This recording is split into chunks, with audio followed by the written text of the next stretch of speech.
Hey everyone, my name is Nick Simrod, and I want to give you kind of a basic tutorial on how synths work by using Soundpaint and its fabulous sound sources. I think synths in general are tricky to understand because you look at something like this and there's just 1,000 parameters and a bunch of stuff happening. And so we're going to kind of focus in sections, starting very simply on just what's happening, how we can change it, how you can find sounds that are similar to what you've heard on recordings, and kind of just give you an overall knowledge base as to what the heck is going on. Essentially, on every synth, and this is the same thing, Soundpaint goes the same direction, you're going to have the source of your sound, and then you're going to have ways to manipulate it, right? The source of your sound on Soundpaint is always going to be these parts, and the way they have it set up, which is really cool, is you can have kind of like any sort of oscillator, in the parts menu as a part, and then you basically throw it into the section where we start manipulating. So the way we have it set up right now, we have a synth, we have a Juno 60 UDS-B saw. So this is a sawtooth wave that is built to basically exactly replicate the old Juno 60. So if I play it completely unfiltered, unplayed with, unmodulated, it's going to sound like this. And it's you can tell it's very bright, very buzzy. There's a lot of frequencies to play with, right? So probably the most common thing that almost everyone, when they get a synth, plays with and interacts with is what we call either the filtering system, like a filter, or a cutoff knob, right? And what that means is one of the first ways that we modulate the source material, we modulate the part, is by sending it into something where we take out frequencies of the sound. So like maybe we take away all the high part of the sound, maybe we take out all the low parts, right?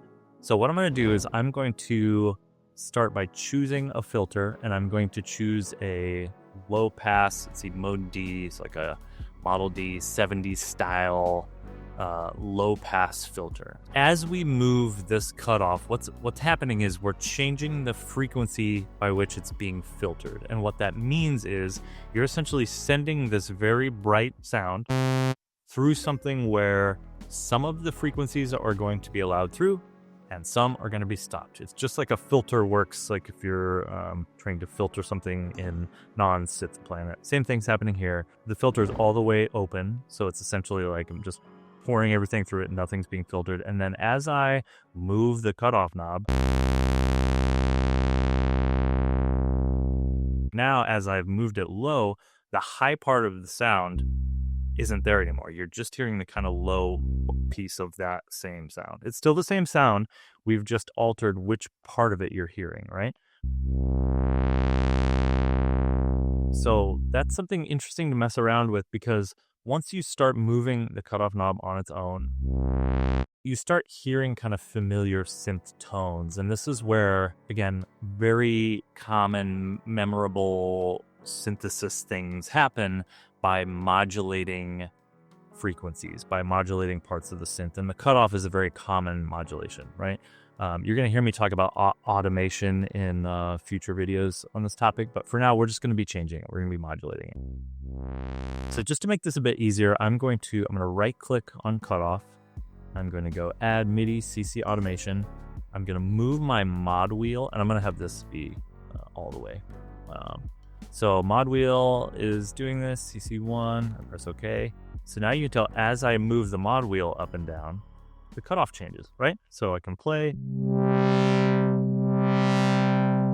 And, some really common things that I remember hearing in early synths is like having kind of like a sharp downward, like that kind of thing, where you're moving the filter as the note's being held. It's like every time I take my hand off the keys, I'm putting my thumb up, I'm kind of moving the cutoff knob as I'm playing, or the reverse. Right, so there's a lot of power in manipulating the frequency of the cutoff, okay? So the next piece that you're going to see on here, this is also going to add to that kind of like the list of common synth things you're going to hear, is resonance. And essentially what resonance is doing is it's adding decibels, it's accentuating the exact frequency where the filtering is starting. And you're probably asking like, okay, well, why would you play with that? Like, what the heck's that going to do, right? So if I play this with no resonance, you can kind of see here on the screen that we just have this kind of flat movement where it's like, okay, I'm getting higher frequencies, and then you slowly just kind of hear them disappearing, right? But what resonance is going to do is it's actually going to add like kind of an accent piece to where, if you notice, I'm turning the resonance up and it's making that particular frequency that we're at right now louder. So if I have it all the way up and then I move it down,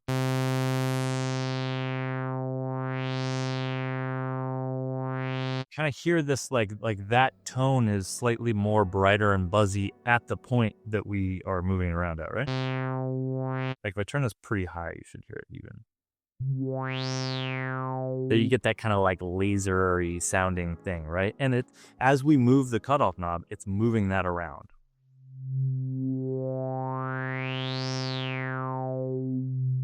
And again, this is just something to like accentuate the movement. Like you can tell a big difference if I start playing around with the cutoff knob here with resonance fairly high. I'm at 0.59 out of 1, right? Let's go 0.6. It's like you can really hear that filter movement. You can really hear like where everything's at the moment. And if I turn that down, it's a very different story, right?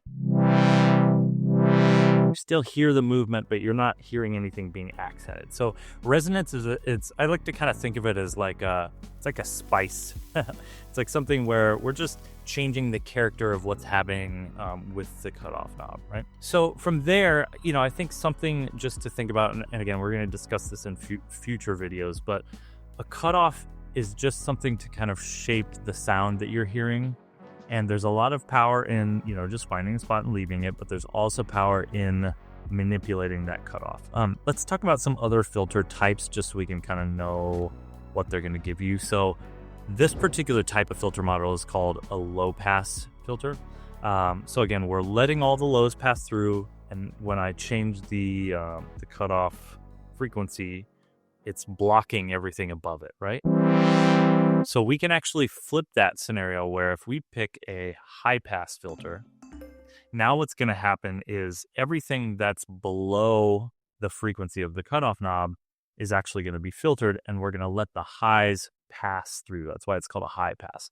So if I have this all the way, I'm actually going to turn the cutoff all the way down using the mod wheel again. So this will be completely the unfiltered normal sound. And then as I change the cutoff to go higher, you're going to start to hear the low part of the sound be filtered and the high part will be passed through.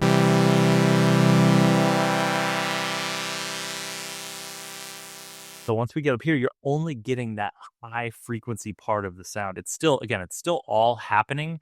You're being blocked from hearing the lowest part of it.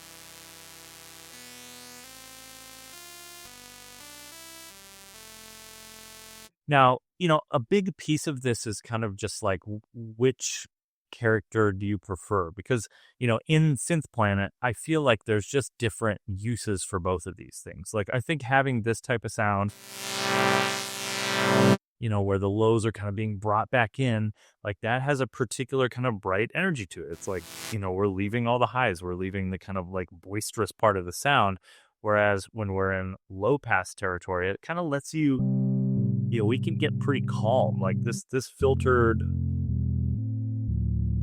it's almost more of like a support role for me. And everyone thinks about that differently, but they're just very different characters. So same thing is going to happen in a high pass filter with the resonance. You're just going to hear that particular frequency get, accented. You get more of that kind of wowy thing happening. One of the other kind of maybe the third most popular filter you're going to hear is a bandpass filter. So you can tell just by looking at the cutoff screen here what's happening. So bandpass is, instead of filtering everything above or below a certain point, it's kind of just like choosing which part of the sound you're going to hear, right? So you can tell just by looking at the screen. This is a great visual representation of like, okay, we're hearing the low part, then we're hearing the high part. And when I'm on the low part, you don't hear the high part. When I'm on the high part, you don't hear the low part. So again, it's rather, instead of being we're going to filter all of the sound from this point below or from this point above, now you're only letting like a certain part through, right? And again, to me, it's just like a different flavor. Like if I do all the same kind of filter movements, like that sound has a very different character than the low pass would. Because the lows are staying with you the whole time there, whereas with bandpass, when you get up top, no lows left, right? So it's just a different sound. There's no like correct one. They're just all different pieces. Yeah, that's kind of like filtering at its core and what a cutoff knob is going to do, what resonance is going to do. We're going to touch on filter envelopes and LFOs in a future video here. I will touch on key tracking a little bit. So a common old synth, I don't know if it's a problem, but something that synths used to address is like, if I set the cutoff pretty low here, like this is, I'm like middle C right here, right? I'm at 290 hertz is where the filter is, letting the lows pass through and blocking the highs. You have this thing happen where if I turn the cutoff knob down and keep holding the note, you're not really hearing the note anymore, right? So what key tracking is going to do is it's basically allowing the synth to use like where you're at on the keyboard as something that gives you a little bit of filter back. It's essentially modulating the cutoff depending on where you're at on the keyboard. And as you move your hands up, it's going to give you some of the cutoff back. So the point behind this is basically like you can have kind of a rolled off sound that you're like, okay, I kind of like this sound. I'm going to set it a little lower. Like I like this really chill kind of, this like 176 hertz, right? So like almost no high end. But then when I play high stuff, I can't hear anything. So it's allowing you to like have kind of a calm sound. And then if I start turning the key track up, when I play high notes, it's going to give me a little bit of that cutoff back. So I still have this like pretty controlled kind of low.